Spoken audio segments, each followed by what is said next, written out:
حضور نے اپنے زمانے سے لے کر قیامت تک 5 ادوار ذکر کر دیے، ہماری پوری تاریخ اس میں ہے۔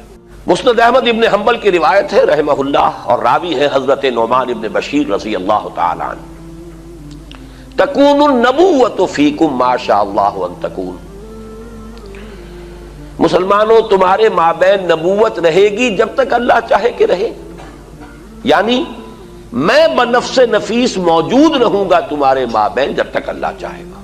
اس کے بعد انک میت وانہم لمیتون، اے نبی آپ کو بھی موت آئے گی اور ان کو بھی آئے گی، انتقال تو ہونا۔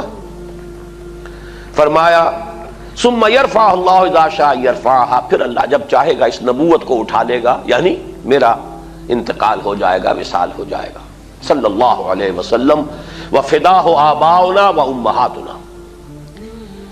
پھر دوسرا دور آپ نے فرمایا ثم تکون خلافۃ علی منہاج النبوۃ،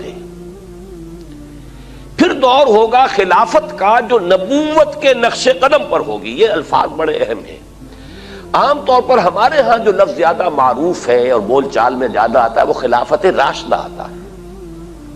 اسے اچھی طرح نوٹ کر لیجئے، یہ اصطلاح حدیث میں نہیں آئی ہے، خلفائے راشدین کا لفظ آیا ہے، علیکم بسنتی و سنت الخلفاء الراشدین المہدیین، اے مسلمانوں تم پر لازم ہے کہ میری سنت کا اتباع کرو اور میرے خلفائے راشدین المہدیین کی سنت کا اتباع کرو، لازم ہے تم پر۔ لیکن خلافت کے ساتھ جو صفت آئی ہے وہ یہاں نوٹ کیجئے، یہ عام نہیں ہے، اس کو اب ہم عام کر رہے ہیں اپنی مطبوعات کے ذریعے سے۔ خلافت علی منہاج النبوہ، منہاج منہج راستہ طریقہ، بعین ہی نبوت کے نقش قدم پر خلافت۔ یہ بعین ہی کا لفظ اس قدر زور دے کر میں نے کیوں ادا کیا ہے اس کو سمجھ لیجئے۔ خلافت راشدہ میں وہ نظام جو محمد عربی صلی اللہ علیہ وسلم نے بنفس نفیس قائم کیا، بعین ہی بتمام ہی بکمال ہی جو کا تو قائم رہا ہے۔ اس میں ایک مثال آپ کو دے دیتا ہوں کہ جب حضرت ابو بکر رضی اللہ تعالیٰ عنہ کے عہد خلافت میں مانعین زکوٰۃ کا فتنہ اٹھا،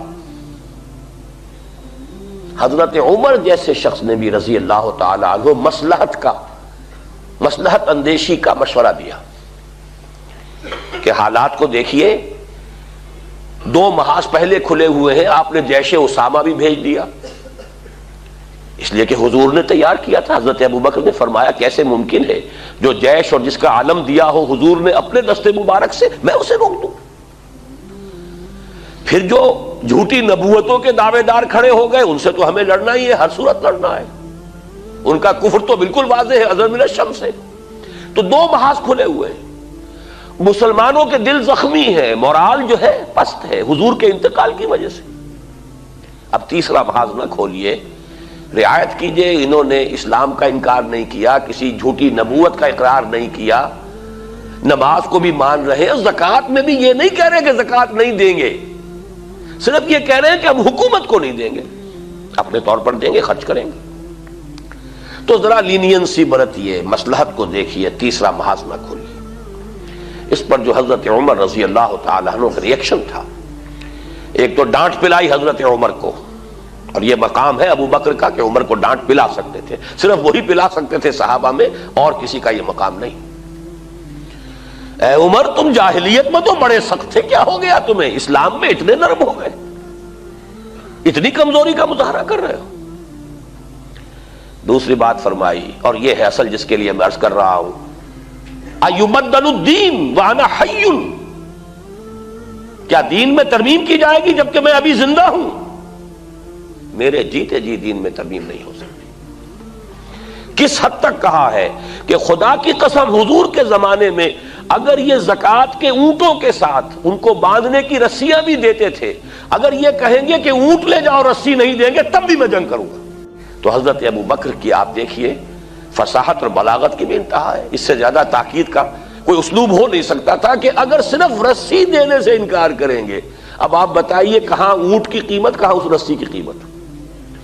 اتنی ترمیم بھی مجھے گوارا نہیں ہے، اور خدا کی قسم اگر کوئی اور میرے ساتھ نہیں چاہے گا میں تنہا تنہا جاؤں گا اور جنگ کروں گا۔ بہرحال میں نے یہ وضاحت کی کس لیے کہ خلافت علی منہاج النبوہ، جو کا تو خلافت کا نظام ہے کہ جو قائم رہا، جسے ہم عرف عام میں خلافت راشدہ کہتے ہیں، حدیث کی اصطلاح میں خلافہ علی منہاج النبوہ،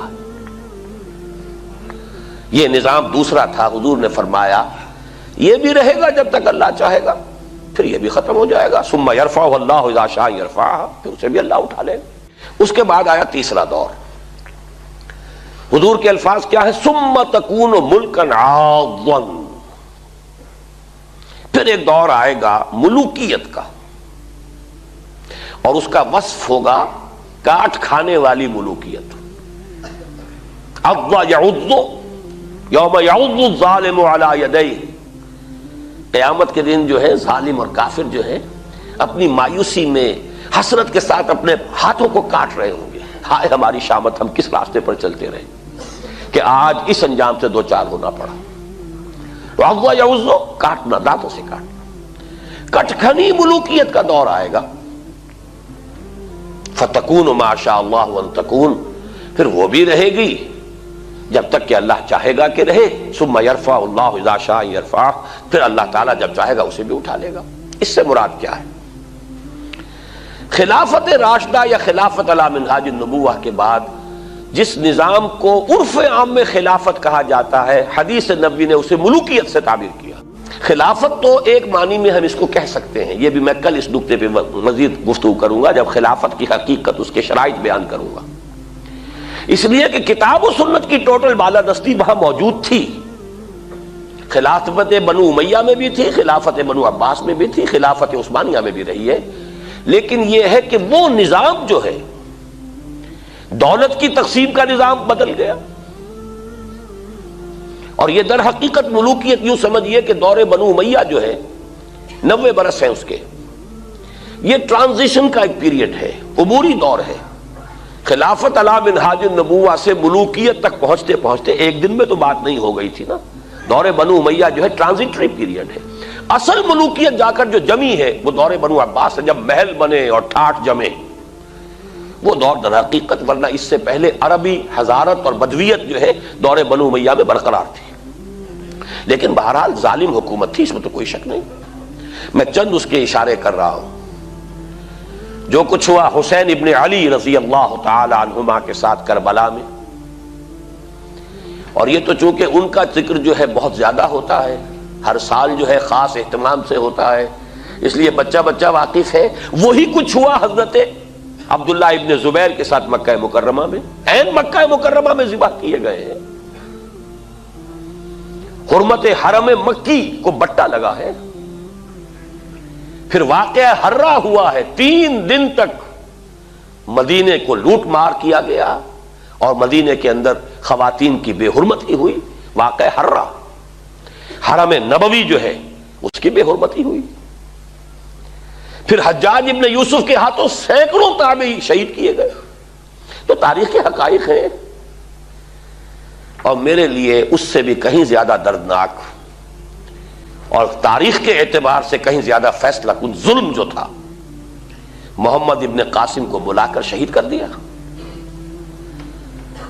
وہ نوجوان، ٹین ایجر نوجوان جو آیا تھا، فاتح تھا، اور اتنا نیک، اتنا پارسا، ہندوؤں نے اپنے ذہن کے مطابق اسے اوتار کا درجہ دیا۔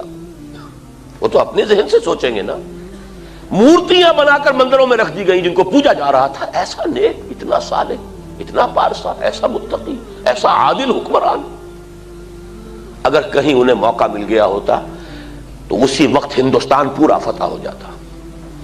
لیکن ملوکیت کو سب سے بڑا خطرہ لاحق ہو جاتا ہے اگر کوئی شخص اتنا پاپولر ہو گیا تو ہمیں خطرہ ہے، ہمارے اقتدار کو خطرہ ہے۔ وہاں تو سوچنے کا انداز یہ ہوگا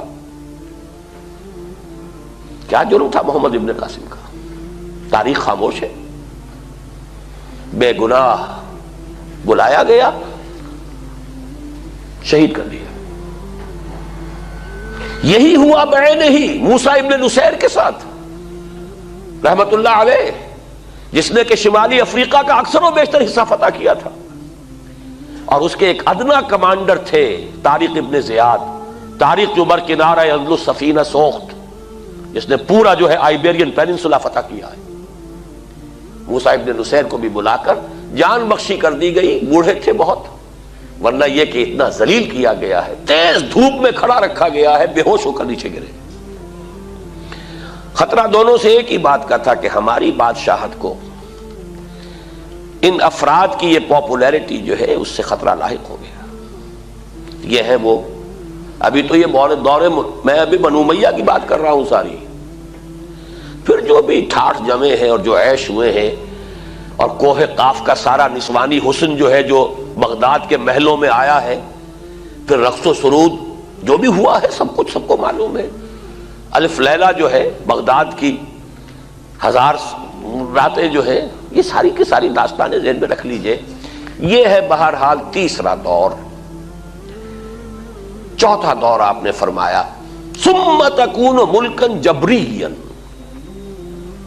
پھر ایک اور ملوکیت آئے گی اور وہ ہوگی مجبوری والی ملوکیت۔ چونکہ ہمارے پاس کوئی گواہی موجود نہیں ہے کہ اس کا فرق حضور سے پوچھا گیا ہو کہ حضور یہ دونوں ملوکیتوں کا کیا فرق ہے، ملوکیت کاٹ کھانے والی ملوکیت اور پھر چوتھا دور ہے ملوکیت جبری ملوکیت۔ تو آپ نے کیا جواب دیا؟ کوئی ریکارڈ نہیں ہے، نہیں معلوم اس وقت کیا سمجھا گیا۔ آج ہمارے سامنے روز روشن کی طرح واضح کہ اس سے مراد کیا ہے۔